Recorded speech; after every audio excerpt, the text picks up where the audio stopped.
Hello everybody, welcome to the Pritchard Cycling News Show. Before we get into the news, find out what's happened on stage 5 of this year's Giro d'Italia. First up, we're going to talk about 2 talking points from yesterday's stage. But before we do that, make sure if you're not done already, hit that like button, hit that subscribe button. Please subscribe to the channel. I want 35,000 of you subscribing by the end of the Giro. It's a tall ask, but I trust you. You'll do it.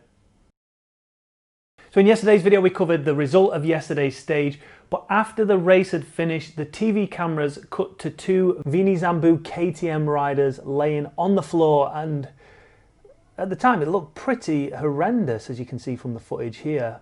They were very slow to actually move, and when I watched that live, it was hard to understand what had happened. I knew that these riders weren't involved in the sprint. We'd not really seen a crash during the sprint, so what had happened? And the barriers had also moved, so I presumed that one of the marshals had started to move the barriers to make sure that everybody knew that these riders were on the floor and no one actually ended up hitting them. But that wasn't the case at all. It was a TV helicopter that caused those barriers to move by coming down too low, too close to the race. The barriers shot out across the road. They ended up hitting these riders, taking them down. And as it stands, Vini Zambu KTM rider Luca Wackerman is out of the race due to a massive concussion. Over on Twitter, La Flamme Rouge tweeted this quote from the Vini Zambu KTM boss. He said, "The helicopter was flying too low. The movement of the air blew up the barriers. Wackerman was sent to hospital. He was barely conscious. It's not clear if he had a broken pelvis or femur. The barriers weren't tied properly." Going on to say the Wackerman was conscious but struggling to recognise Cinto. The other rider involved, Etienne Van Empel, tweeted, "I'm okay. Only some small cuts on my finger. Not really sure what happened, but out of nowhere the barriers flew into our group. For now, my thoughts are with my teammate Luca and hope some good news will arrive soon. Fingers crossed emoji." As it stands, UCI haven't issued a statement on this. I think they're slightly too busy measuring sock height.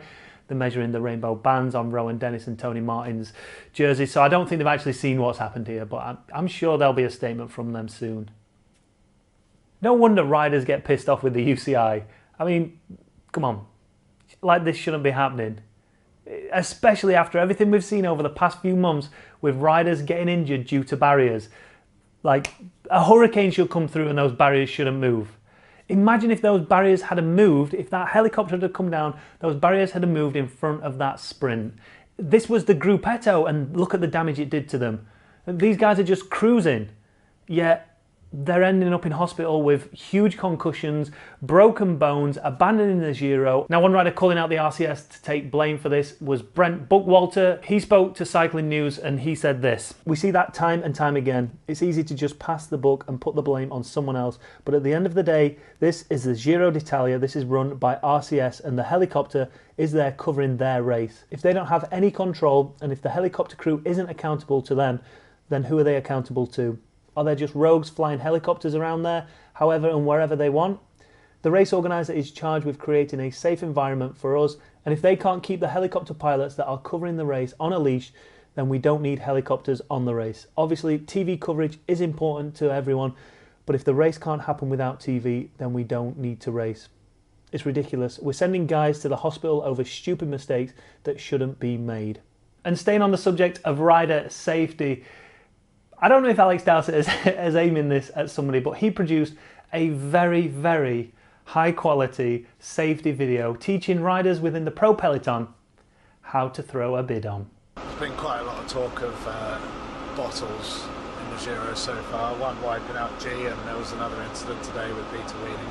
So I thought it would be prudent to share a physics lesson, an educational video for the pro peloton on bottles using this. It's not a real bidon, but the effects are kind of the same. So imagine this is your road here, just here, we're all like piling along it.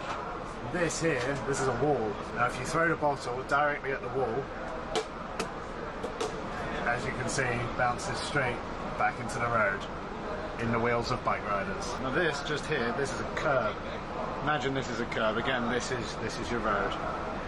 Got your bottle, throw it at the curb, straight back in the road. This is a wall, and that's over a wall, preferably into someone's front garden, so they can take the bottle, collect it as a souvenir, or just throw it away themselves. Bottle, see that? Gone. A short demonstration on how to throw bottles. It's not rocket science, people. This comes after 2 incidents of bidons causing crashes. First up, Geraint Thomas's within the neutralised zone. However, I do think that fell out of somebody's bottle cage. And also Peter Weening as well. You can see here that he ended up taking another rider down with him because of a dropped bidon. So here's a question. UCI aren't doing enough. The race organisers clearly aren't doing enough for rider safety. Is it time the bottle manufacturers of bidons got on the bandwagon and tried to make bidons a bit safer? Make them softer, make them more pliable? Like, is there an answer to it, or is it just a couple of freak accidents over the past couple of days?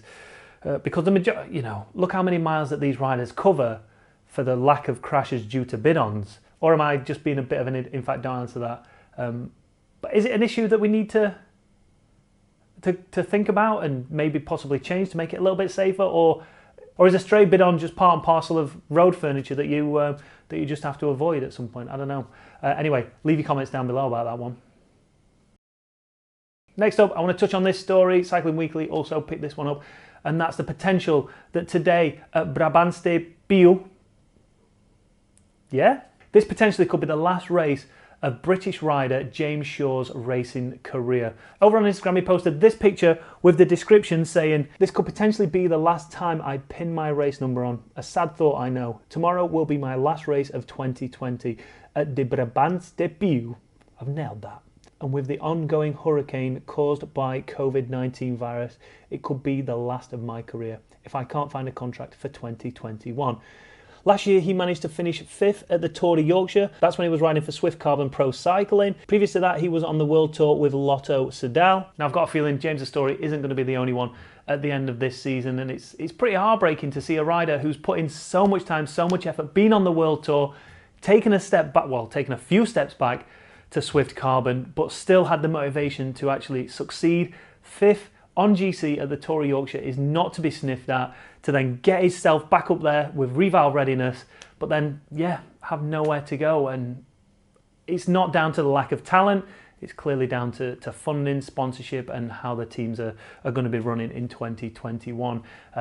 I very much doubt that there's any teams watching this, but if you do know of anybody that would be willing to give James Shaw a contract for next year to allow him to carry on doing what he wants to do, to follow his dream, because the guy's a bloody talented cyclist and he's yet to reach his potential. He could do something really good on a team. It's such a waste of a talent if he can't, and it sucks. So James, hopefully, again, you probably don't even watch this, but let's hope you find something. Hashtag find James a job.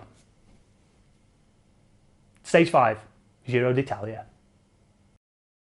So stage 5 at the Giro d'Italia belongs to one man and one man only. Filippo Ganna gets his 2nd stage win in 5 stages. When the TV cameras cut to the race footage, 133 kilometres still remained, and there was a 7-man break up the road, and in that were 2 Ineos Grenadier riders, Puccio and Ganna. Alongside those Ineos Grenadier riders, you also had Restrepo in there, Tratnik was in there, Carretero was in there, Conti was in there, Zardini was in there, as was the man, the myth, the legend, Carl Friedrich Hagen.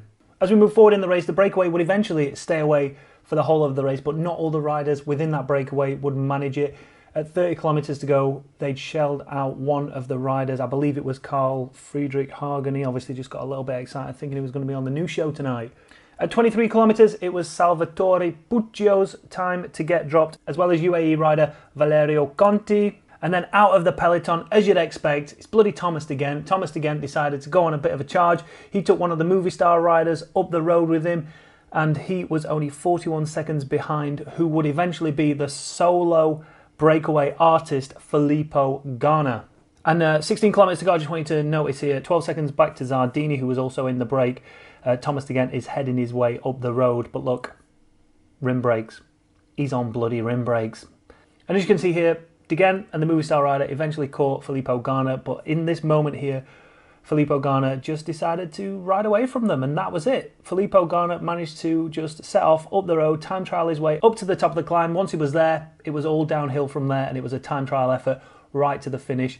Filippo Ganna taking the victory, and once again, doing very little to GC.